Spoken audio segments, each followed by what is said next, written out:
Hey, today on the show, we have Jack Thompson, the Throwing Samoan, former quarterback for Washington State for college, and he also played for the Cincinnati Bengals and Tampa Bay Buccaneers for the NFL. So we had a great discussion about his Samoan heritage, why he chose Washington State over University of Washington, what could have been for his NFL career, what he thinks of the new Pac-12 commissioner compared to the old one, the Cougs football team this year, and some cool stuff that he's doing now with the university. So all this and more coming right up.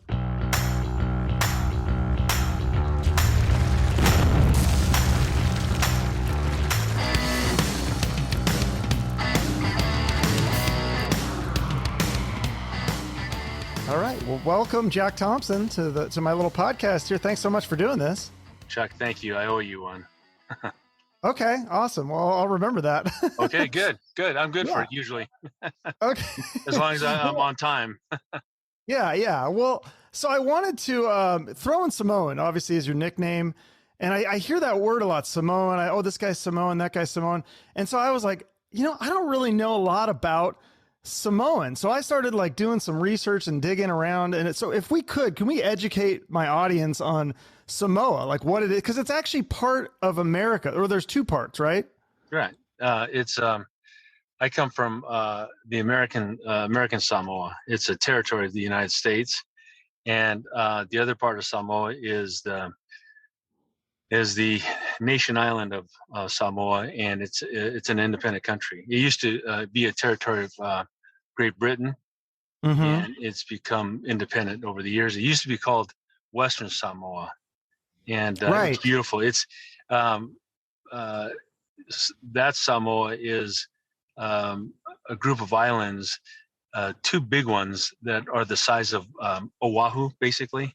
So they're good-sized islands. Now, American Samoa, much smaller, and it's like 14 miles wide, 22 miles long. Oh, and I'm from American Samoa, and all of the guys that play for Washington State University are from American Samoa. So it's very unusual in that we pump out pretty good not quarterbacks, but we have quarterbacks too, but pump out really good football players from that small spit of island. Yeah, that's a very small part. I thought I saw one time a documentary or something about it, and there was a bunch of kids that playing football, but they didn't have very good equipment and stuff. Not at all. I mean, it's really very unusual. It's a lot of them play with hand-me-down gear. There are some kids that play barefoot only in American Samoa, right? Yeah. And but they pump out some pretty tough football players. I will say that. And on a per capita basis, I think we pump out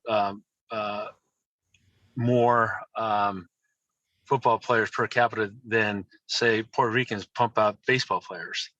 Huh. So yeah, it's quite unusual. I lost you on the video real quick. Oh, give me 1 second. I don't know what happened there. It was so interesting to why do you think, or do you know the history as to when did the football thing start? Because wasn't part of Samoa, they were playing cricket and stuff in the European games. Yeah, cricket and rugby has always been and that's the British influence. Mm-hmm. And so rugby is the sport that is really popular in the Polynesian islands, in Fiji, in New Zealand. I mean, the All Blacks, and a lot of the players on the All Blacks New Zealand team are Samoan. So Samoans don't shy away from contact. That's for sure. The cricket game is really much more genteel than rugby, and rugby begets football, and next thing you know, we were playing football on the islands, and it really caught wind when TV came around in the late 60s, 70s, and football games were being shown down in American Samoa, and it got popular. And now this So is were you what part of see. that influence maybe Yeah, too? I was. And I say that with pride because the class of Samoans that came out, that graduating class of 79, we had like 5 guys. Manu Sopo went to first round to the Seattle Seahawks. I went to Cincinnati. Frank Matamaliunga went to Kansas City. And, that was like just a little wave. Now it's a veritable tidal wave of players. And like I said, our culture is really, just very predisposed to that sport, and we happen to be a very coachable culture. It's just the nature of the way we were raised. So Yeah. there've been a lot of documentaries done over the years, a lot of articles in New York Times, you name it, it's been in it. GQ did a big one. This was in like 1995. So it's a neat thing to be part of. I'm very proud of it. Yeah, so it's interesting because I was reading it said it's one of the I never understood this like U.S. territory. So it's like it's part of the U.S., but like people that live there are not considered citizens. So is that why your parents are like, okay, we're going to move to the mainland so we can become citizens? Well, they moved to the mainland because they got a better quality of education for their kids. So that was the idea. That was the impetus. And my dad came here in 57. I was born in 56. Right. My dad came in 57. My mom came in 58.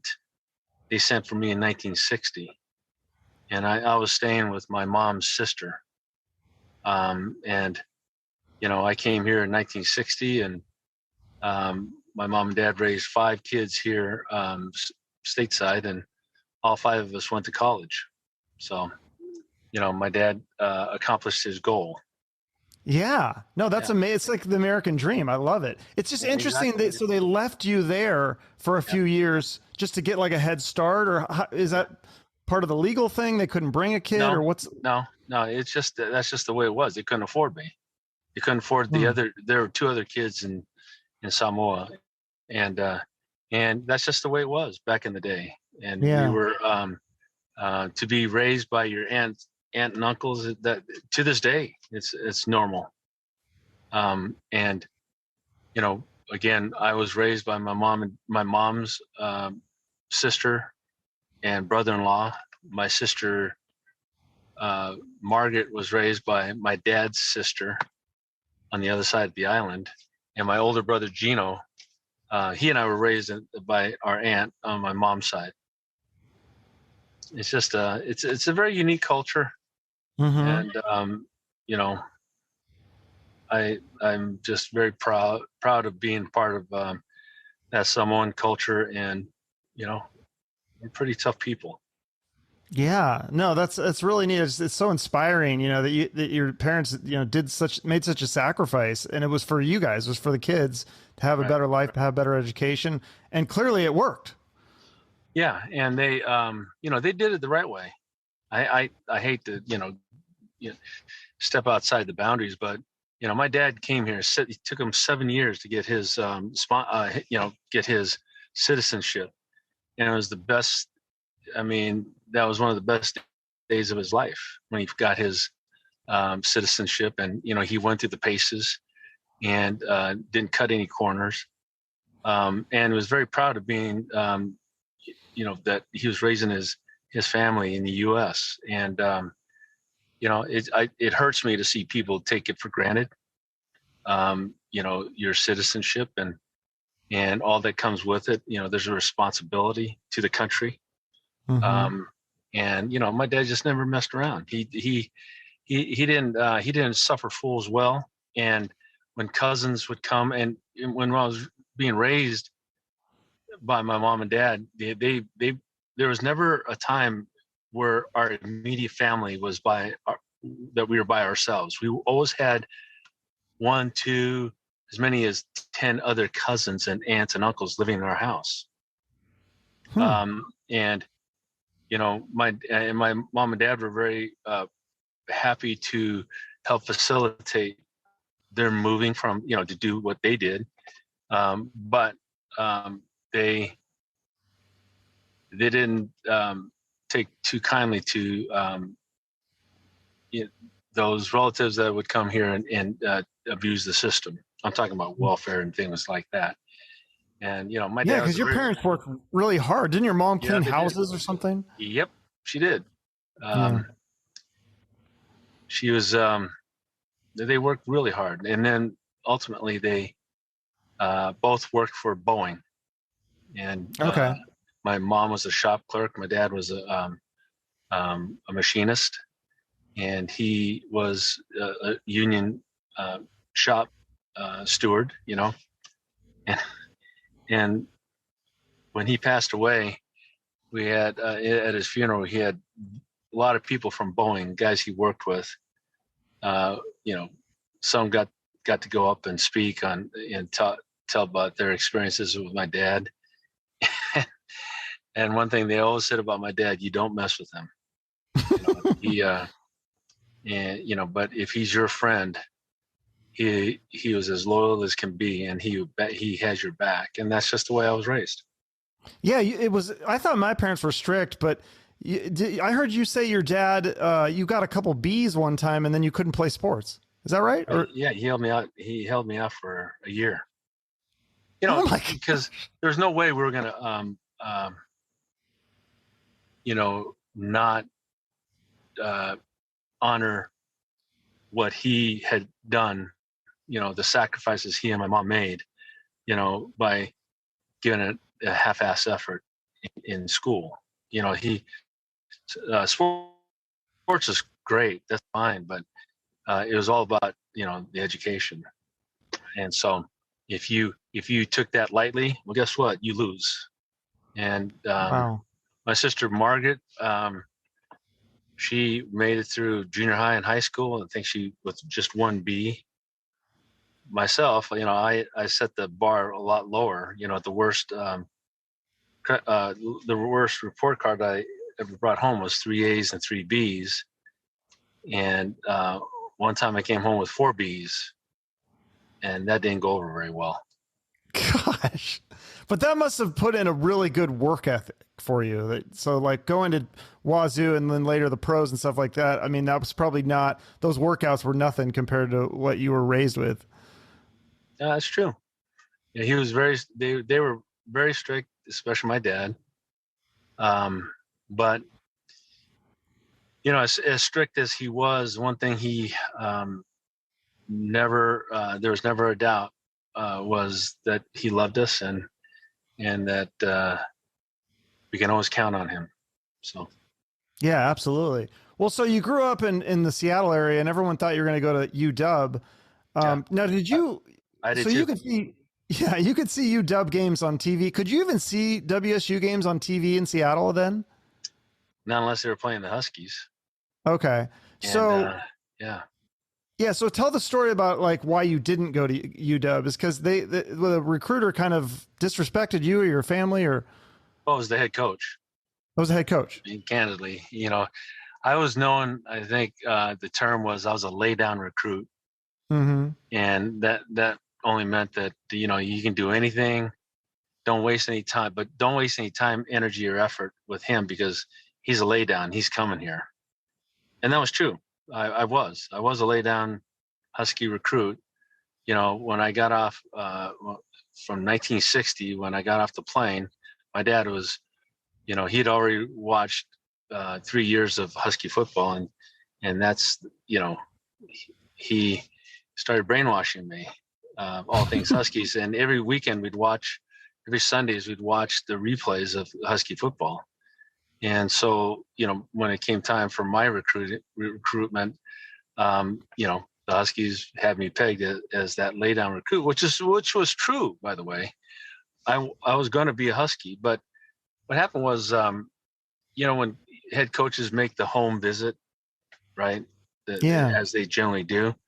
Well, I got a call from the head coach, and we should be at your house in an hour or so. And my dad worked night shift then. I had to wake him up, and he would get showered and shaved and ready to meet, his idol. And he never showed. That happened twice. And I was really hacked off. But my mom and dad convinced me to take the trip. I hadn't taken my official trip to UW. And so I took the trip, and, those all, they're pulling on those heartstrings, to come play at UW. And I was really I was so tempted. And then until I got to the day that, all the players have their final interviews with the head coach on the way out. Mm-hmm. And I remember talking to him. He said, "Well, you ready to put on your jersey, your purple and gold jersey?" And I looked at him, and I said, "Sir, I can't come here." And I told him, "You could have done anything to me, I'd be here. But when you did that to my folks," and he told me, "Get the hell out of my office." Damn.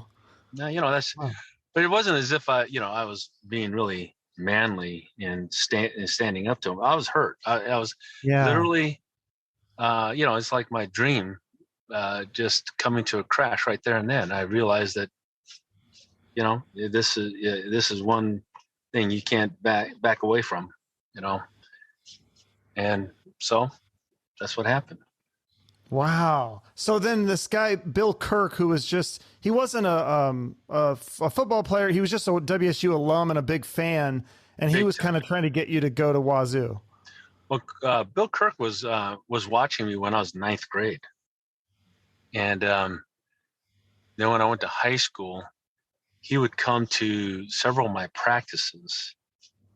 And, he's not the tallest guy, but after practice, I'm walking towards the locker room, and he'd walk over and he'd introduce himself, and he goes, "You'd make a great Cougar." And I'm thinking, yeah, right. But, he was Mr. Persistent. He pestered Jim Sweeney, who was the head coach at the time, and really, those are different days for alums back then. They were able to do a few things that we're not able to do nowadays. And but he pestered them, said, you gotta recruit this kid. And I know that he was talking to Mike Price. Price ultimately was the point guy for the Cougs, and all things went really well, I have to say. And I give a lot of credit to Bill Kirk. He's been a mentor of mine since 72. So. Wow. And then you go to Wazoo, and then you end up having 4 different coaches in the 4 years. So yep. There must have been, that was hard, but then also maybe you learned something different from each coach. Yeah. What I learned was that head coaches are human beings. They have an image to uphold, and I was telling you about how coachable we are as a culture. Mm-hmm. It's just they're when you grow up, you respect your elders, and then there's chiefs and whatnot, and so it comes natural, and you have you hold them, to a certain, you hold them, at a certain bar, a high bar, right? And you give them respect. And when I was going through the turnstile of coaches, I realized that these guys, they're just guys, and when I look at it now, I was 19, 20, 21, and they were 33, right? And trying to make it in the world, and I got pissed off at them, and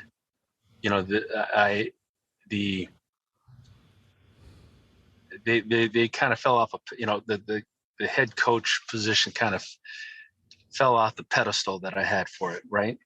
Because how do you do that? You commit to coaching at Washington State, and then you leave after 1 year. That's BS. And I remember after my junior year, again, coach comes in and he leaves. And now it's a coach that I really liked, is Warren Powers. And I was so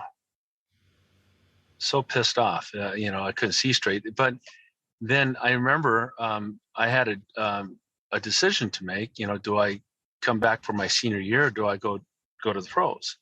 And I had he's one of my best friends. He's like my older brother now. He was an attorney. His name was Carl Lopez, and I was always talking to Carl, and Carl would always give me sage advice whenever I needed it. And after Warren Powers left, we were seriously contemplating going pros, and I was projected to be like an 18th pick in the first round, and so Carl and I, we talked about it, and he says, "What's your gut?" And I said, I hated people doing this to Washington State. And I said, I want to come back. And he says, "You should come back. You should go back." And the only way, but one thing that had to happen was that Coach Walden, who was my offensive coordinator, and it would have been nice if he got the head coaching job, because I wouldn't have had to change systems. And he got the job. And when he got the job, I was talking to Carl, and he says, "Well, he's an attorney, and you have all these agents that they want you to grab the money now. Not that we had a lot of money back in those days for the NFL, but he knew that how special a place at Washington State is, and he goes, he told me you should go back, and be loyal to the school. And he says someday it'll pay off for you." And he's right. It's the best decision I ever made. I love Washington State University, and I love my football program, but I love the school more, and that's just the way it is. Yeah, no, and you're a legend at that school, and you go back for a lot of games, right? Is it not every game, but a lot? Well, I haven't missed a home game in 16 years.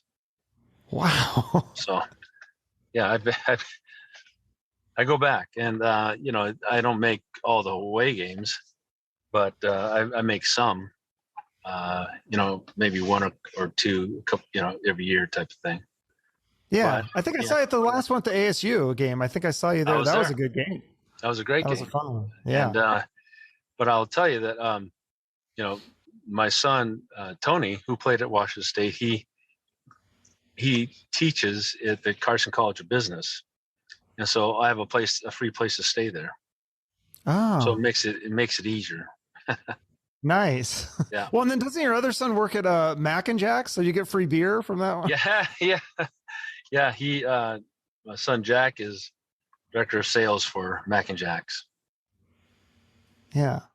So that's cool. Now, did you when you were at Wazoo, Dan Doornik, he was your teammate, right? Yes, he was. He was a great teammate. So tell me about playing with him, because he went on to play for the Seahawks, but they nicknamed him Dr. Dan because he literally was a doctor. He got an MD. So like, is he really smart on the field too? Like, is he really like diagnosing the plays and things? Oh yeah, Dan and I got recruited the same year. He is a class of 74 out of high school. And he and I were the two quarterbacks that they signed that year. And so when we went to watch, he and I were kind of like arch rivals. I mean, we hyper competitive, and he didn't care much for me, and I didn't care much for him. There's just the nature of the, how we were.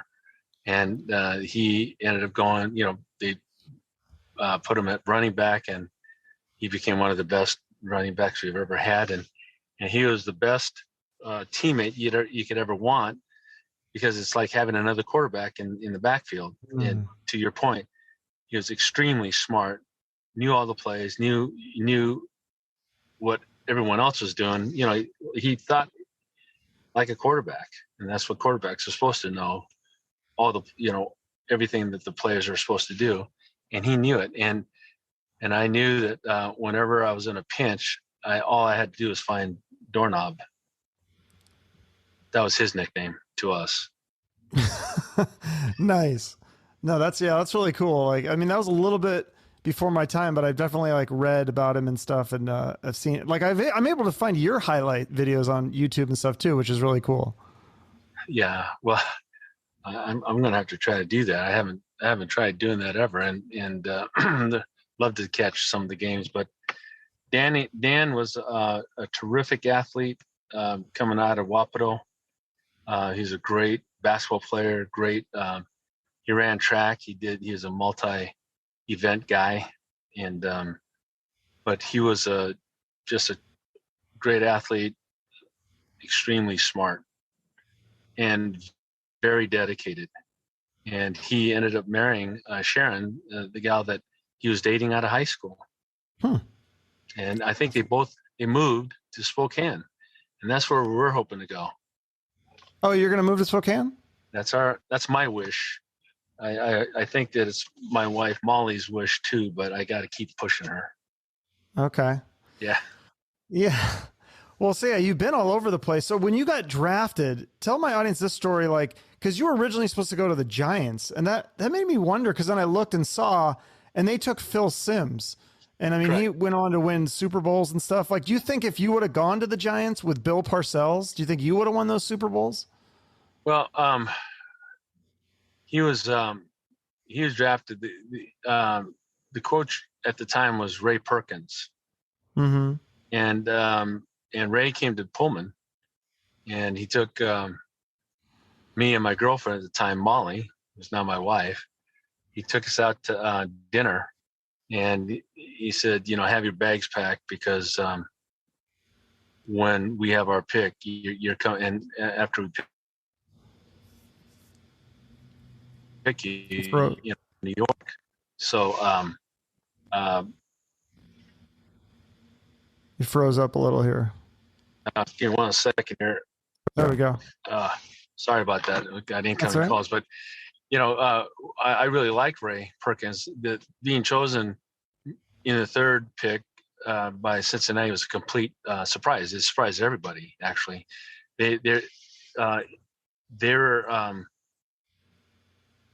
projected to pick Kellen Winslow, and Right in. Yeah. I would have gone to Ray Perkins. And the thing about Ray Perkins, and one thing I know I would have gotten would have been a real strong understanding of being an NFL quarterback. That's what he coached, and Phil was the direct beneficiary of that. And when I went to Cincinnati, the head coach at the time was Homer Smith, and he was on tenuous ground, if you will. And then he gets fired after my rookie year. So that's 5 coaches in 5 years. God. And then Forrest Gregg came on board. And fortunately, I loved Forrest Gregg and didn't get along very well with our offensive coordinator. But, it's just things happen,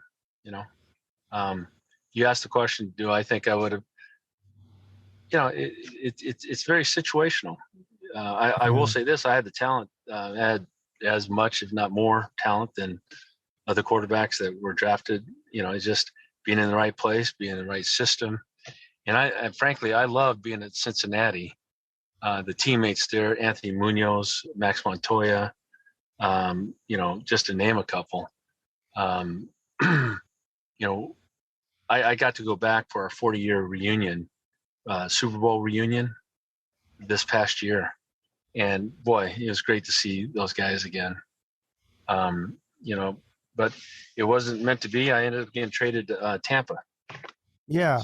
Well, because they had Ken Anderson, he was literally the MVP of the entire league. So that's like a hard person to beat out, I would think. Well, it was. And the quick story behind that is that I was really giving him a run for his money. I think I helped rejuvenate him and his career.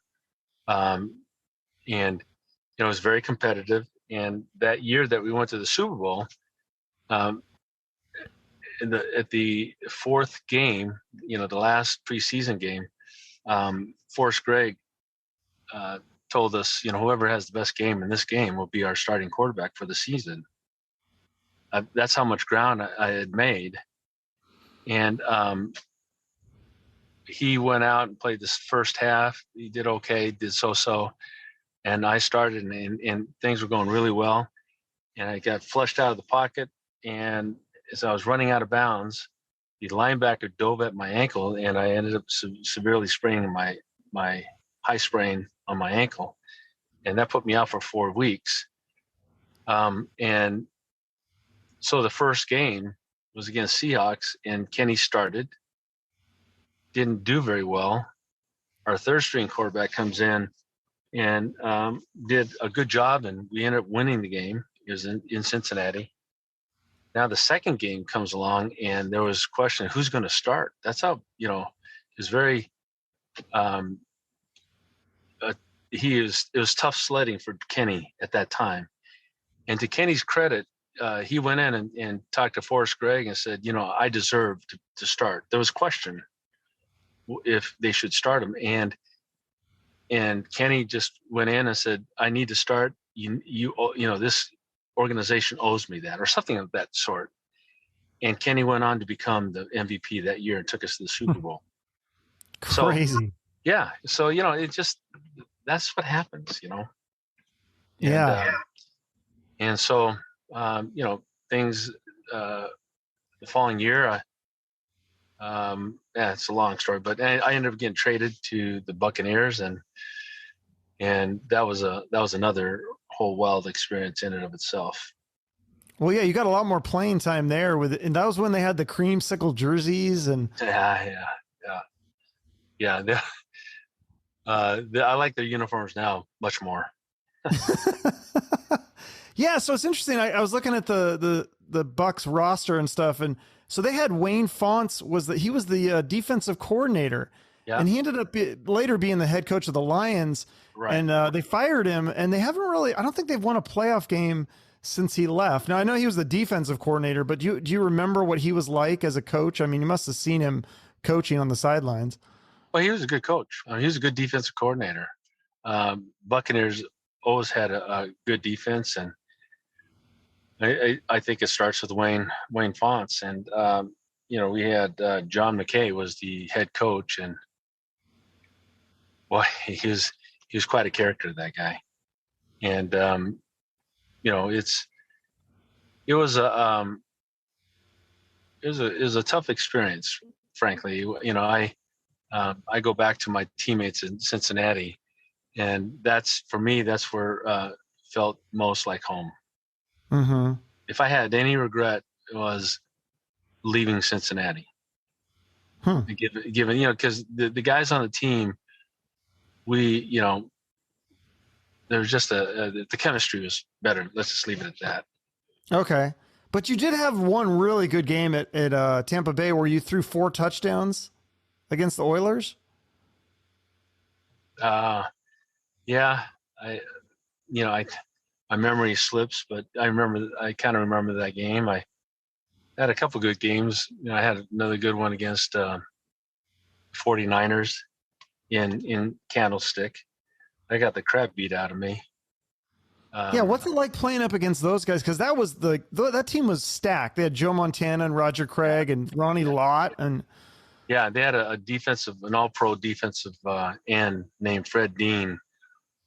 My gosh, he got me several times that game, but it was I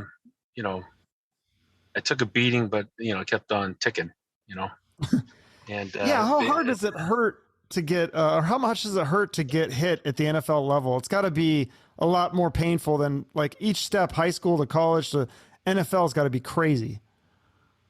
It is, and the biggest difference, in my opinion, between NFL and college, 2 things: one, speed, and the size. Everyone's faster, and they're bigger. And so, you play in college, you have against a really good defensive team, they'll have 3 really good players that you got a game plan for. In the NFL, everyone's good. So that's scary. Well, so then yeah, you end up retiring, and then now you do like mortgages and stuff, and then you do a lot of stuff with WSU still, right? You're on some boards and things like that, and Cougs First, you started that. Yeah, I'm on the Washington State uh, board for directors for the foundation, and so I'm very active there. As you mentioned, Cougs First is a business networking group that I co-founded with Glenn Osterhout and Robbie Tobick. You remember Robbie? Yeah, I had him on the show. He's great. Yeah, well, I love Robbie and his partner then Paul Dent, and we got together and had this idea of trying to harness that Cougar craziness, the love that we have for our school, for just this simple act of saying "Go Cougs," in the middle of downtown Seattle, and you don't even know the person, you see them wearing a Cougar shirt or something, and it's the essence of all that. We said it's time that we have a business networking group, and it's taken off. Now we have that was about 11 years ago. We would have these dinners and introduce business owners to one another, and that morphed into trade shows.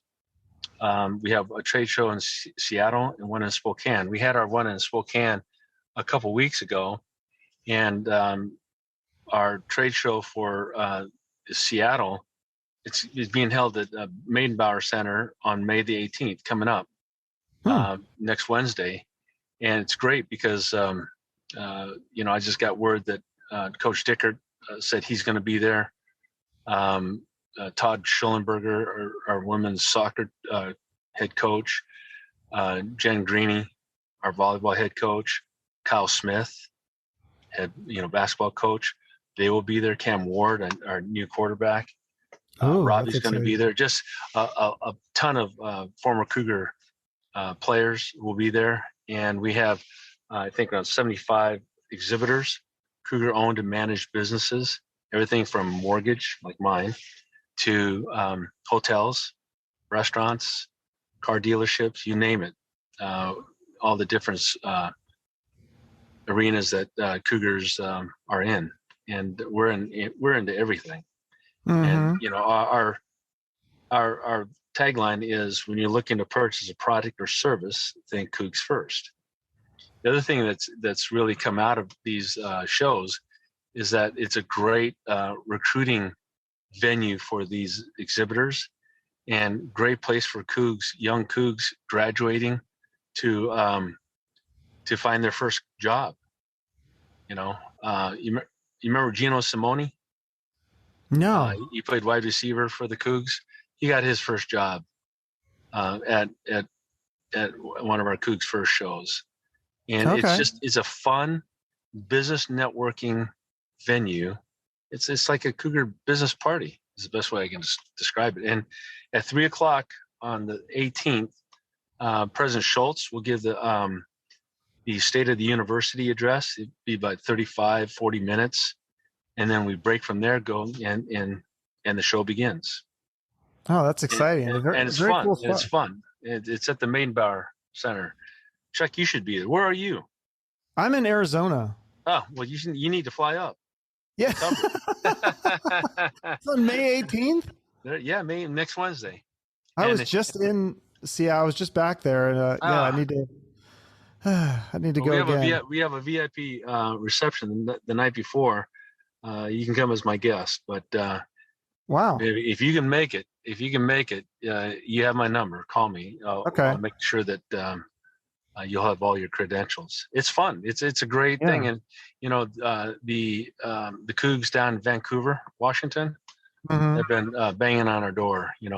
We need to have a Cougs First show down here, and it's fascinating when you realize all the different business sectors that the Cougs are in, not just in, but dominating.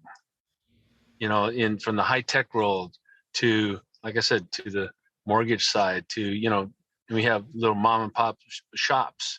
We have restaurants from Pullman that'll be there, or wineries. Goodness I was gracious. going to say wineries. That's a big one too, I think. Yeah. We're into everything. Drew, he was our first winery sponsor when we had our first show. And Drew Bledsoe. Yeah. Yeah. So it's a great place. And you know what I encourage you to do is go on to cougsfirst.org and check us out. We have a very robust social media presence.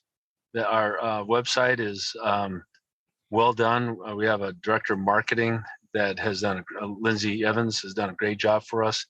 And you just navigate or surf that website. You'll see what it is that we do, and it has grown. Our title sponsors is BECU,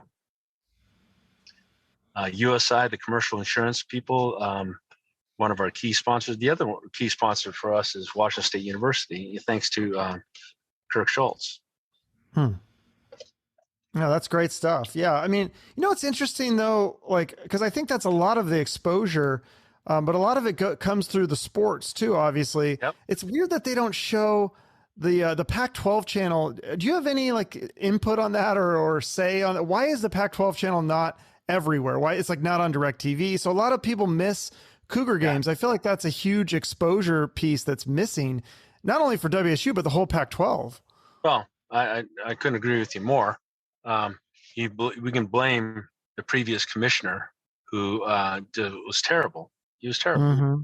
And I think we, that set us back. And now our new commissioner, George Klikoff, he is the real deal. And, we're subjected to the terrible TV contracts that the previous commissioners signed, inked on our behalf. And he came in, saying he was going to do this, he's going to do that. We're going to create our own network, and lost focus as to, number one, who we are as a conference. I think he had this very highbrow image. But when it comes to football, man, it's about beating the crap out of the person in front of you. And, that's what they forget. I mean, so in order for us to compete against the other conferences like the SEC, the Big Tens, we got to be better football players. And we need to get exposure, to your point. Mm-hmm. And you got to do what you got to do to get us exposure and to showcase our league, our teams starting with the athletes of the West Coast. We've lost way too many athletes to the other conference and the other leagues. Look who's the starting quarterback for Ohio State. He's from California. One of the best quarterbacks graduating out of high school, DJ Uiagalelei. Who's he playing for? Clemson. Come on, we got to keep our own, and build from there. And I know our current commissioner, he's got it going on. He knows it, and he knows what we got to do. He's trimmed the budget. We got, we're not paying stupid rents for high class offices that we don't need. And I obviously I have an opinion on this because I'm on the Pac-12 committee. Former football players and that he put together. Myself, obviously I'm there representing Washington State University, and every school has 2 or 3 players. Gabe Marks and Robbie Tobick are the Cougar representatives. Yeah, I remember Gabe is a wide receiver, and he's got the most receiving yards from Wazoo. Yep. He had an outstanding career for the Cougs, and he obviously represents a younger generation. Me on the super old side, and Robbie somewhere in between. Yeah. So you've seen the team this year? Do you go to the spring game? Like, what do you think? On paper they look amazing. Like, I mean, it's the same coach from last year. They got this quarterback who's a Incarnate World like standout, and like everything looks great on paper. But you've seen it in person. What do you think? Well, I think we have a lot of potential. The area that I want to see, quick development, would be the offensive line. But we have a really good offensive line coach in Clay McGuire. Yeah. So if anyone's going to put together a great offensive line unit, it would be Clay. And Eric Morris, our offensive coordinator, is, will be a head coach in a D1 school someday in the next, I want to say in the next 4 years. He is an excellent coach. Well, frankly, Coach Dickert has put together one of the best coaching staffs I've seen at Washington State. I mean, these guys are really good. And Brian Ward, our defensive coordinator, has really got our Coach Dickert's expertise is on the defensive side. And those guys are the guys that saved us last year. Right. So we're going to, our defense is going to do a great job. They're going to be exciting to watch. We have some really great players on the defensive side of the ball, but Cam Ward, I've only seen him in spring.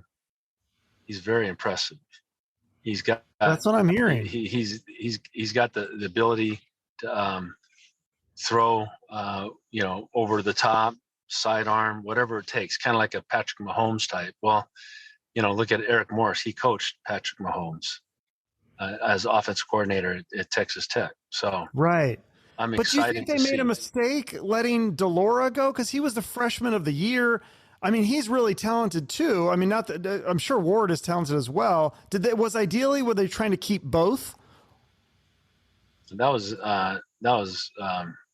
Jayden's decision. And I will say, for the record now, I'm happy we got Cam. Yeah, I mean, if he didn't want to compete, it's interesting that, because I thought the plan was DeLaura was going to play another year or two, and Ward was going to be the QB of the future. But I guess Ward's playing now. Well, because he can. Number one, yeah, he is. He's a bigger, stronger. I think he has the leadership qualities come natural to him, and the guys on the team have rallied around that. And like I said, you won't see very many balls underthrown on takeoffs, and he has the ability to fit balls in small holes, And guys, yeah, no, I saw some highlights of you doing the same thing that I was like, wow, like you were doing that back in the day. And I mean, you could tell they're like pro throws. You're throwing these throws, and I'm thinking, where is that going? And then the receiver comes in, like you're timing it right. It's really cool I love watching quarterbacks throw. It's exciting. I appreciate it, Chuck. I was blessed to have two of the greatest receivers to ever play at Washington State, Mike Levenseller and Brian Kelly. We worked hard together. We were three different guys, but we put in the hours after practice, before practice. And, it was all relative, because we didn't throw near as many times back then as they do now. Mm-hmm. It would have been scary if we were able to put the ball up in, as the numbers that these guys are doing this, nowadays, throwing the ball 60, 70 times a game. Give me a break. I know, but when you retired, or not when you retired, but when you went to the NFL, didn't you hold was it the record for most passing yards? Yeah, in the NCAA. That's crazy. And that's like, now it's like, that's like 2 seasons worth. Or one, right? 1.5. I'll give them credit. 1.5. Okay. That's crazy. But yeah, it's a thing that, it's the evolution of football. And just before I started playing at Washington State, the offensive choice was the triple option. And, the throwing the ball was last resort. And I was fortunate to have an offensive coordinator named Bob Leahy, who came in with Jackie Sherrill, and he said, "We're going to throw the ball." and that fit me. And so, and for those days, we threw the ball a lot. Yeah. Well, now they definitely throw a lot. And now they got this coup grade system. I'm excited to see. It's going to be a fun year for football, I think. It'll be we got our tight ends back. We got our tight ends back. That's awesome. I like that. Yeah. I'm looking forward to that. I think that'll help in the running game for sure. Yeah, for sure. Now, what do you think about players now that they get money? Now, how does that work with WSU? Do you think that's going to hurt them, or is it going to be pretty much the same? Like because some of those bigger schools have more money, but they were getting the bigger recruits anyway. So does it even make a difference? Well, at the end of the day, I think kind of to your point, we're limited. Every team is limited to how many people they can have on the roster, right? Mm-hmm. And that's really important, because if that ever changes and, they open that up, then real problems will happen, because then the big schools, like, when I was a freshman coming up, that's a couple of rules changes. I think that's when they started implementing the number of scholarships you can have, and freshmen can play.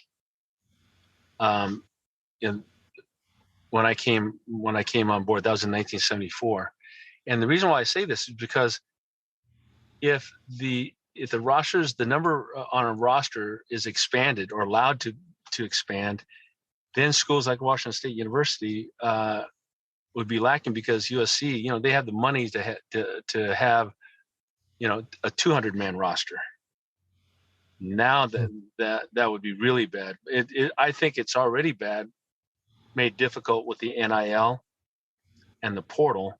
But as long as every team can only have, let's just say, 90 people on the roster. Well, USC can only have 90. Oregon, with Uncle Phil, they can only have 90. And then the rest will just have to be that much better in recruiting. Yeah. Well, that's what I think is so cool about WSU is despite not having all these like Uncle Phil and all this kind of stuff, they still win a lot of those games. Like against UCLA, they'll beat UCLA with UCLA's got all these 5-star recruits, and WSU beats them. I'm like, that's pretty cool. Yeah. No, and there's no reason why, that should change. We'll see. I don't think that as it exists today, I don't think it's going to stay this way. There's a couple of fundamental differences between, people are talking about, it's let the free market system, have its way. Well, okay, a couple things. The NFL, right? Those are owned by private individuals, each team, right?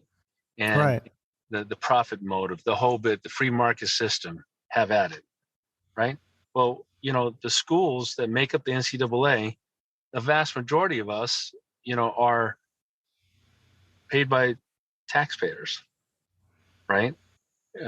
True. We're not an NBA team. We're not an NFL team. We're not a Major League Baseball team. And plus, a sport like football,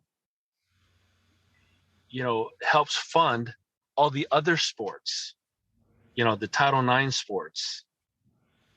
And, it's a different makeup. And then you have something in NCAA sports that the NBA and the NFL doesn't have. We have donors. I'm be really curious as to how donors are going to feel about, kids getting paid more than some of their coaches being paid. That's an extreme, but I'm just going to be curious to see how it all shakes down. It's going to shake down. I don't think it's going to be exactly what it is today, because I don't think it can stay that way. That's my two bits worth.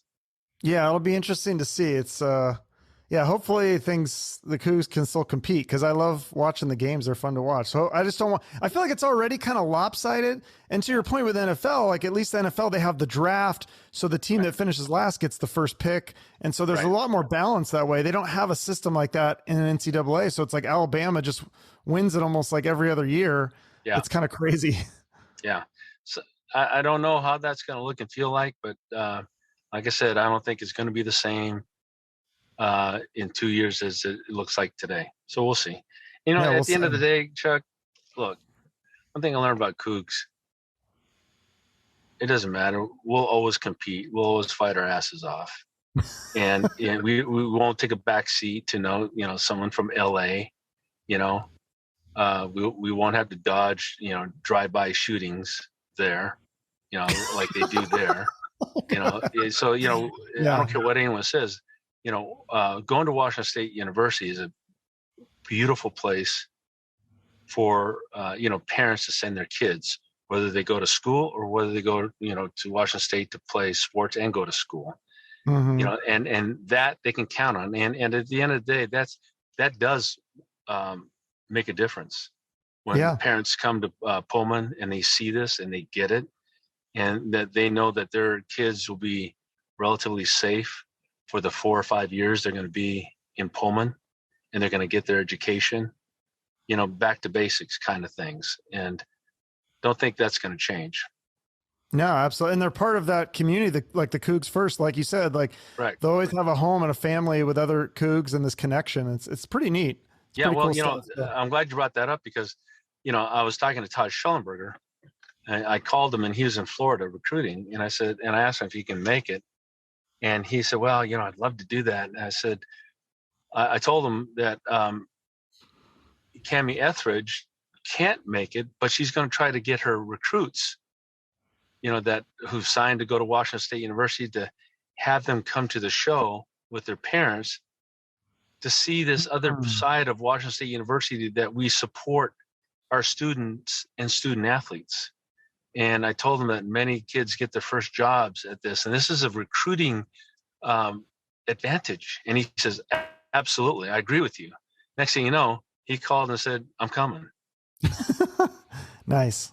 And so, these are, I think Cougs First is just another example of Cougs coming back together and helping each other. And in this case, I'll always do whatever I can to help our sports programs. Yeah, it's very cool. I love it. I appreciate all the work you're doing. I end each episode with a charity. Can people donate money to Cougs First, or is there another charity that you want people to donate money towards? Donate to Washington State University. Okay. Or the athletic fund, or just ideally the athletic fund, but for me, donate to Washington State University. Find, that piece of Washington State University that floats your boat, and give, and that's, high tide raises all boats, and a lot of great things are happening at Washington State. And that's why, if you're going to come next week, be there at 3:00, because President Schultz will talk, State of the University address, some of the great things that are happening, the $20+ million given to Washington State from SEL, the engineers, Schweitzer engineers, the great things that are happening recruiting wise, with, Coach Dickert, and just I don't know if you know this, but we have 6 campuses. And they have become extremely robust. Our campus in Vancouver is such a beautiful place. Everett, Tri-Cities, our wine school there is just taking off worldwide.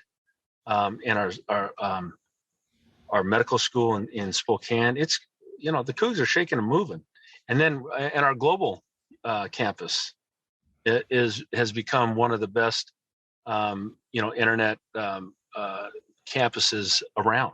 It's just, a lot of great things happening at WSU, and Kirk Schultz will tee it off for us on Wednesday.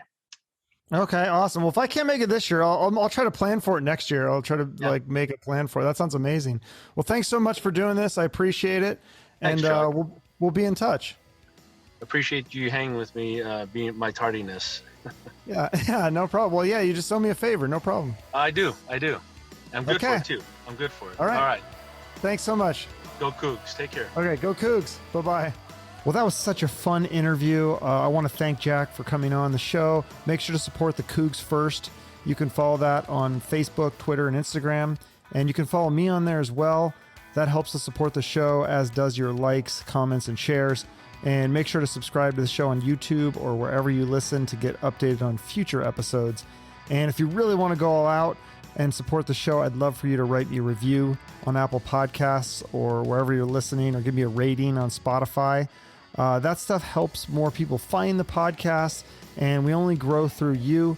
We don't have a big corporation backing us up. It's all grassroots, so I appreciate any support you can give me. Thanks so much for listening. Have a great rest of your day, and remember to shoot for the moon.